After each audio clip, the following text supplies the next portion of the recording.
Fala, torcedores cruzmaltinos, dando início justamente por aqui e já sejam bem-vindos a mais um vídeo aqui no canal CRVG News, um vídeo cheio de informações para todos vocês. São as últimas notícias do Vasco no dia de hoje, todos os bastidores, contratações e também tudo o que acontece no dia a dia. Estarei te deixando 100% atualizado sobre o que acontece no Gigante. Mas antes de eu te deixar muito bem informado do que acontece no Vasco, inscreva-se no canal, ative as notificações e também deixe sua curtida neste vídeo. Agora vamos partindo para as últimas notícias do Vasco no dia de hoje. Não poupou críticas. Dessa vez quem apareceu para falar um pouco mais em relação ao atual momento do Vasco foi o comentarista Lédio Carmona. É isso aí. O profissional esteve ainda na equipe da transmissão do último jogo do Vasco contra o Botafogo e comentou um pouco mais sobre a situação que a equipe cruzmaltina vem vivendo no Brasileirão de 2023. Em mais um compromisso pelo Brasileirão, o Vasco não conseguiu impor seu ritmo de jogo e mais uma vez foi facilmente presa para o Botafogo, dessa vez que conseguiu somar mais 3 pontos nesta partida e alavancar ainda mais no topo da tabela do Brasileirão. Mas após o término do jogo, quem falou um pouco sobre a situação em que o Vasco se colocou na tabela de classificação foi o Lédio Carmona. Abre aspas, o Vasco hoje não tem absolutamente nada, não tem time, não tem técnico, não tem torcida no estádio e também não pode usar a sua casa. O Vasco é um clube completamente à deriva, fecha aspas, disse ainda o jornalista ao criticar a situação do cruzmaltino neste meado de 2023, praticamente caminhando para o fim do primeiro turno do Brasileirão atual. A diferença para a primeira equipe fora da zona de rebaixamento ainda é consideravelmente baixa, porém o Vasco a cada jogo que passa não dá nenhum indício de melhora ou que conseguirá evoluir e chegar a um padrão de futebol que fará com que ele esteja conseguindo sair da zona de rebaixamento. Isso é o que mais preocupa principalmente o torcedor que acompanha a equipe. O ataque é muito ineficaz e a defesa pouco consegue estar anulando os atacantes rivais. O Vasco ainda na última partida tomou praticamente 2 gols da mesma maneira. O Botafogo atacando o lado direito da defesa do Vasco em cima do lateral direito Pumita e conseguindo com jogadas e passes rápidos muito bem articulado chegar ao gol vascaíno por 2 oportunidades e fazer o gol. São pontos importantes e que ficam cada vez mais evidentes da tal carência que o Vasco tem, tanto no ataque quanto na defesa. Em algumas oportunidades das poucas que criou ainda no ataque, não conseguiu converter a gol e pouco assustou o Botafogo nesta partida clássico do último domingo.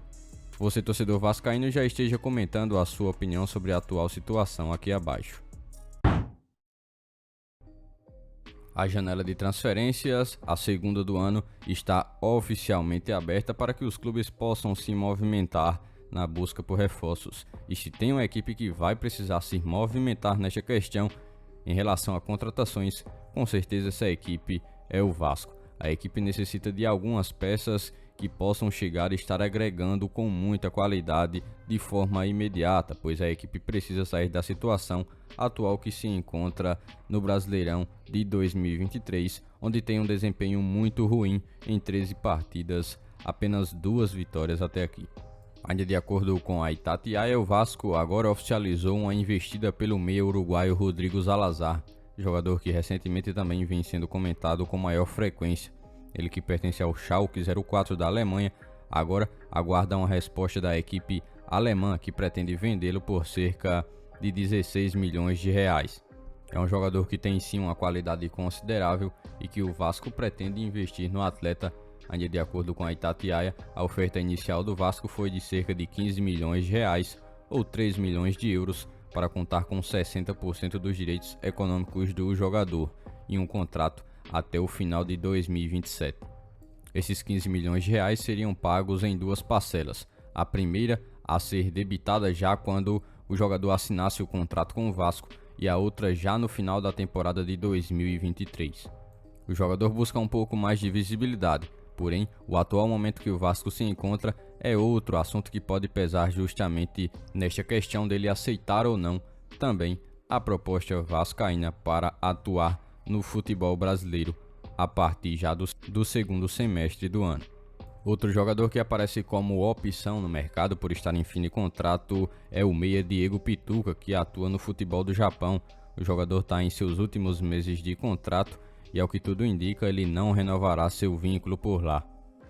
É também um bom jogador para o meio de campo, porém, para que ele chegasse de imediato teria que ser pago uma quantia de cerca de 20 milhões de reais, que é a pedida do Kashima Antlers do Japão, para liberar o jogador.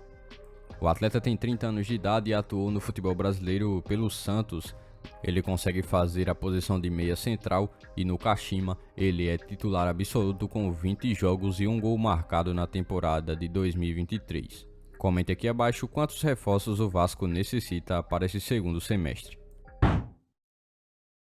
O Vasco não esquece setor de sua equipe e acerta a contratação de jovem atacante goleador que vem de clube paulista. O Vasco ainda segue na meta por reforçar a sua base e continuar dando frutos ao elenco profissional da equipe nos anos futuros. Desta vez o Vasco não perdeu muito tempo para acertar a contratação de um centroavante. O jogador é Juliano Dota, de 17 anos de idade e que estava atuando pelo SK Brasil, equipe do interior de São Paulo. Ele era um dos destaques da equipe paulista, onde em 12 jogos conseguiu cravar 10 gols atuando por lá. É mais uma daquelas contratações que são analisadas pelo Vasco e que jogam em equipes rivais de todo o Brasil, onde o Vasco vem buscando pescar os melhores. Ele deve chegar a São Januário para assinar um contrato válido até o fim de 2026 e permanecer em uma grande e constante evolução pelo Gigante da Colina. De forma anterior, o jogador também teve passagem pela base da equipe do Grêmio antes de chegar ao SK Brasil. O jogador demonstra um pouco mais de versatilidade no ataque, atuando como centroavante e também fazendo a função um pouco mais ao lado de segundo atacante na área. Por este dia de hoje, foram essas as últimas notícias do Vasco da Gama que vocês acompanharam neste vídeo. Já se inscreva-se no canal, ative as notificações e também deixe sua curtida. Deixe seu comentário também sobre todas as notícias que foram repassadas a todos vocês. E lembre-se também de seguir o nosso Instagram oficial que está na descrição do vídeo. Logo mais estarei retornando com mais informações do nosso Vascão. Até o próximo vídeo.